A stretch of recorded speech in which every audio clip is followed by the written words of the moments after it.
Hey everyone, it's the Mystic Midwife, helping birth new self-awareness through astrology. And this is your weekly forecast for the week of February 9th through the 15th. Though I apologize, it's a day late. Today is Monday the 10th. But as you'll see, there's not a whole lot of really intense exact aspects this week. So I'm looking at this week as a little bit more of a breathing week, an integration week before we start to reassess. So we'll get into all that soon. But first, of course, I just wanted to check in with you all and get a sense of how last week went for you. And to point out some of the things that were happening more broadly in the collective that helped sort of highlight what some of these transits are that we experienced this past week. So, last week, on February 3rd, we had Mercury ingress into the sign of Pisces. Now, we talked a whole lot about that with regard to this amazing opportunity for tapping into another realm and dream work. You know, it sounds lovely, and it is, but just make sure to take advantage of it and don't underestimate the power of your conscious brain being taken over, so to speak, by being lost in the dream world, without your knowing. For instance, look at the Iowa caucuses that happened, right? That was the day that Mercury ingressed into Pisces. So, my goodness, there's still some confusion all around that. There's a whole lot that can go into a mistake like that and set up in advance. But the point is it's a great example of the type of confusion or lack of attention to detail. Even different candidates may be coming out and saying they've won. So the confusion is just persisting. So if you're looking for an example of the flavor of what this might feel like as it plays out, that's just a great example. And then, more personally, listen to this report with a grain of salt also. I do have a Mercury in Pisces, and tis the season. So if the format feels a little less linear, maybe with some more, I don't want to say rambling distractions, but you have to follow where the stream of consciousness takes you, basically, with Mercury and Pisces. So, that's just another way to think about it. And then for yourself, right? How have things changed? Has the tone changed? Are you tuning into other things, right? So just start to pay attention to that. And we are in Mercury's shadow. So Mercury will be going retrograde next week on Sunday the 16th, so right at the start of next week's report. But what I will say now, in advance of that, is that the shadow period is the portion of the sky, the degrees where Mercury travels, where it will return and review. So anything that sort of has come up for you, and we can talk a little bit more about this as we get into the week ahead. But what I'll say is anything that's come up for you in the beginning of this month will be under review again. So that's why I sort of gave this week the flavor of the integration and the review before we have to do it again, right? Because a lot has happened. A lot has changed in the past few weeks. Even honestly coming out of the eclipse cycle and the exact Saturn-Pluto conjunction, right? So you may have been having a lot of stresses, a lot of changes. There's been a lot of sickness, moves, relationships breaking up. I don't know about you, but I've heard so many changes, people leaving this world, people entering this world. And when those big shifts happen, right, it can mean a whole lot of adjustment. So this is the first week that we get that chance to integrate, but it's also the week that's Mercury's shadow, as I mentioned. So we're going to have a lot of time rethinking and reviewing how all of these changes are meant to manifest in our lives, what they mean for us. So, hey, there you go. There was an example of a nice rambling Mercury in Pisces aside, but at least it gives you a flavor of what's to come as we start to look back at some of the past week's transits. So to continue in that initial vein, we had, as I mentioned, obviously, the Mercury moving into Pisces, but we also had Mars moving into Aries, right? The I know what I want and I want it now. We have that intensity of desire. There's no more waiting. You may have been feeling a little bit more tolerant or sitting back on your heels and observing in the prior weeks. But when we start looking at how we're feeling now, starting on the 7th last Friday, we have that that intensity. So one example I thought was pretty funny that I'd share. I was traveling this past week and I was flying the day after this ingress happened. And, typically when you deplane, when you get off an airplane, there are folks who are patient and they'll sit, right? If they're in the window towards the back of the plane, everybody needs to get up and pull those giant baggages out of their overhead compartment. So you can't all get up at once. But the collective tone with Aries with Venus and Aries, everybody was jumping up at once. I've never seen anything like that. People running, to cut me off, pull things out, people being hit with bags. They need to get off that plane, It's just one small example. And of course, there's a lot of background tension going on still with Saturn and Pluto, within a 3-degree orb, with Jupiter approaching, right? There's a lot of stuff going on. But the point is this is just that extra punctuation, and people are feeling that, right? That I got to just get going. I got to get stuff done. I got to do what I want. So I, encourage you to think and see how you're starting to feel a little bit of that desire just turn on and kick up in your life. Where is it starting to direct you? Where can you follow it? And then the last thing I would just mention was we had that lovely Leo full moon. So my hope is that for folks that brought a little bit of warmth, right? There may have been a colder edge or maybe a little confusion, but then we have that moon coming in, and I don't know, for me, you could feel it. It was a softness, it was a warmth, it was this almost feels like an emotional breaking of a wave, the crest of a wave with the full moon, right? So everything that had been building from the prior 2 weeks sort of comes to a head, and the tone changes just with any lunar cycle. But then with that nice Leo tone to it, we could have that opportunity to express, to feel like we can make space for ourselves again, fueled by the creativity of that Mercury in Pisces and with that desirous heart of the Venus in Aries sign. So that's just a nice way to reflect, right, and integrate. That's the theme of this week. So we don't want to just race ahead in life and ignore everything that's happened behind us with just sort of our eyes set on the horizon. I mean, you need to do that. And of course, there are many signs and aspects that are dedicated to that. But the point is we always need to know where we're coming from. So just keeping all that in mind, noticing how we're feeling coming into this week, that really sets us up nicely to start thinking about the upcoming transits. Okay, so what do we have happening this coming week? Well, we have a whole lot of moon aspects, right? There are no exact aspects between some of the inner and outer planets. Again, we will have that, some bigger things happening next week. We have some Venus aspects coming up. We have some sign changes. But this week, like I said, a little more breathing room. So we start the week off with the moon in Virgo, and it's going to move all the way through Sagittarius by the end of the week. So on Sunday and Monday, where we have our moon in Virgo, anytime the moon is in Virgo, it's a great opportunity for hypervigilance. And so you can use that to, a beneficial end, or you can use it to drive yourself crazy. You can see everything that needs to be done. You can observe the little details, but it can have a little bit of an electric feeling, not in a Uranian sense, but more of a sense of you're paying attention to everything that needs to be done. And it's sort of that verge of skin crawling feeling. May not manifest that way for everyone, but the point is you can better observe your body, the things around you, that hyper awareness. And so it can really set you up to get a lot of stuff done if you want to channel it that way, to observe a lot of internal states if you want to start thinking about what maybe needs to change in your life. It's a great way to sort of sit back, pull back out of the emotional mire and observe, so long as you don't overindulge and allow yourself to fall into more of an anxious mindset. It'll pass, of course, with the moon moving into Libra on Tuesday the 11th, but just be aware that Virgo can sometimes make it feel like, there's too much to be done, and that can be happening for the first few days this week.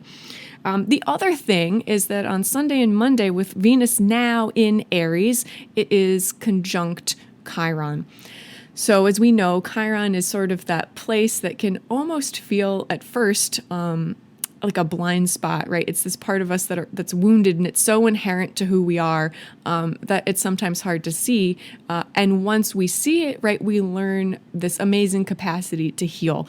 And so when Venus is on that, it can bring almost like this bittersweet feeling of being able to observe the things that we have limitations around or pain around. And it can sort of tinge the start of the week with a little bit of a, I don't want to say sorrowful, but it can highlight a lot of the wounding with regard to our own egos, to who we are, to our identities, to maybe what we want to achieve, and bring maybe this desirous nature to, on the positive side, work through it, push through it, but also to potentially feel bogged down by our lack of moving ahead or accomplishing in things maybe that we wish we had. So not only are we going to have that analytic mindset at the start of the week, but we'll have a little bit of that potential emotional wounding heaviness. But like I said, see if you can use it to power through. Use that power of the Venus and Aries to help push through and work through some of that stuff that might be causing some problems. Okay, and so moving into Tuesday the 11th, right, the emotional intensity is still there. So Monday and Tuesday are going to feel a little bit tougher emotionally, and we still have the moon in Virgo, and we also have a trine to Saturn and Pluto and a square to Mars. So anytime the moon touches all of those, I don't want to say malefics, of course, traditionally that's what they would call, but we'll call them heavyweights, right? The emotional heavyweights, they're going to pack a punch. You're not going to feel nothing. You're going to feel something. And so that intensity is going to continue through the day and sort of touch upon any of the struggles or challenges that you've been feeling over the past month or so. So, of course, it's always in the background. This is nothing new. I'm sure you're not expecting anything that you're dealing with that's challenging to resolve in an instant. And this is just a reminder from the skies that, yeah, that's true. Yeah, it's still going to be coming up this week. And you're going to feel like, yeah, I got a lot to do analytically, in your life, emotionally, that sort of thing. So just know that that's going to be a little bit trickier and tougher at the first few days this week. But once we move into the middle of the week, things are going to lighten up just a tad. We have the moon now in Libra. Later in the afternoon on Tuesday, it moves into Libra. And so all day Wednesday, we have the moon in Libra. And we have an opposition to Venus, and we have a square to Jupiter. So whenever we have the moon touching Jupiter and Venus, it can just feel a little sweeter. It can bring a little bit of lightness and levity, kind of, especially with that moon in Libra, that when we pull us out of ourselves a little bit more, maybe considering some of the projects, people, places, things that we need to engage with, feeling like maybe we can pull out of that desirous nature, which can be a relief, right? And then when we have a little bit of this, the flavor of Jupiter, even if though it's a square, again, that can just bring more expansive emotional feelings, but hopefully a little bit lighter, is what it looks like it might be. So we then move into a little bit of a deeper area again emotionally as we go into the moon in Scorpio, right? So again, these are things that are the ebbs and flows of everyday emotional life. We're not talking anything huge here, but we do have, again, the moon in Scorpio, where you're going to feel a little bit more brooding, a little bit more desirous to go inward, to explore some of these emotions. Again, getting back to the theme of this week, as I mentioned, which is the integration. It's a breathing week. It's a chance to think through all of the things that have come up and just sort of work with it as the moon moves through and makes these aspects. And then when we have Valentine's Day, right, next Friday the 14th, we have a nice sweet moon trine Neptune, which can be a little bit dreamy. It can have potential for some blissful feelings, some nice connections to your significant others, but we still have the moon in Scorpio, right? And we still have Venus in Aries and the sun, as always, during Valentine's Day each year is in Aquarius. So it's never going to feel like this like effervescent, flowing, mellifluous, lovely, warm, sweet, compassionate time. There's still all this intensity, coolness, distance, inner exploration changes happening. But, I'm hoping for you that with that nice moon trine Neptune, that it can give you a little bubble to explore a little bit of that dreamy, imaginative, sweet space. We'll see. So hopefully you can find some time to enjoy that for yourself on Friday. So then when we get to Saturday, the 15th, that's really when we get a little bit of a shot of aliveness again with the moon moving into Sagittarius. But it is the eve of retrograde. And earlier in the day, we still have a sextile with Pluto and Saturn. And so, the point here is, we're going to move forward a little bit. You're going to get a little bit of a desirous nature again. You might feel a little more active and excited. Maybe you've thought through some things, worked it out. They've come together just in time to review it starting the next day. And then, of course, as I mentioned, next week's going to be a little bit more active.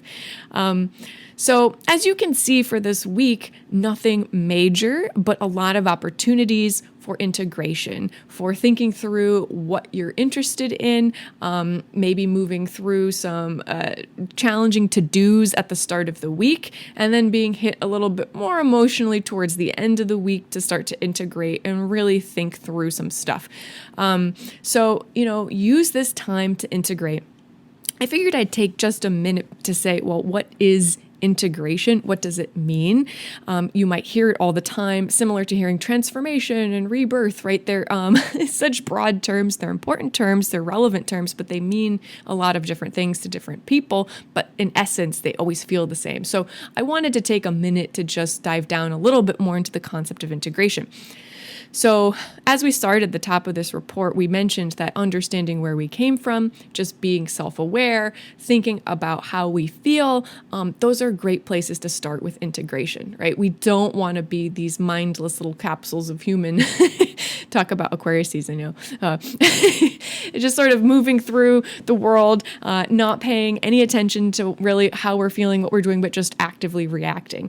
So the point is, if something has come up emotionally that's big for you, the recommendation is to sit with it, to feel it, to sort through it, to make some space, whether that's in quiet contemplation, in walking, in journaling, in going outdoors. These are things you hear all the time, but really they just need to be highlighted when you're dealing with a lot of stuff. And you don't have to necessarily actively think through and direct, as Mercury and Pisces would say right now. You just have to sit with it. You have to receive. So try to make time for yourself to check out without any particular goals, without anything that you want to end with, like this particular, end point that you'd like to reach. Part of the lesson of Mercury and Pisces, interestingly blended with Venus and Aries, is that, we have to move forward, but we have to receive. And so as we're integrating, think of those things that came up, try to figure out where the triggers are, allow yourself to move through all the emotions. And the amazing thing is, if you give it space, it usually will sort itself out. If you can emote, if you can express, it will even give you greater fodder to have a deeper integration. So that's just a pretty basic review, but, pay attention to your dreams, give yourself that space. And the hope is that you're going to arrive in a slightly more settled position by the end of this week, just in time, as I said, to start to review the following week. So thank you all for bearing with me through this very intense report that is intense in the sense that it's very Mercury and Pisces. And now you can get a flavor of maybe what it might feel like to receive it, and maybe even a sense of what it might feel like to live it. And again, just thank you so much to all of you who have been tuning in and supporting this channel. And welcome to those of you who are listening for the first time. And if you enjoyed this little podcast video, please like, consider subscribing and sharing.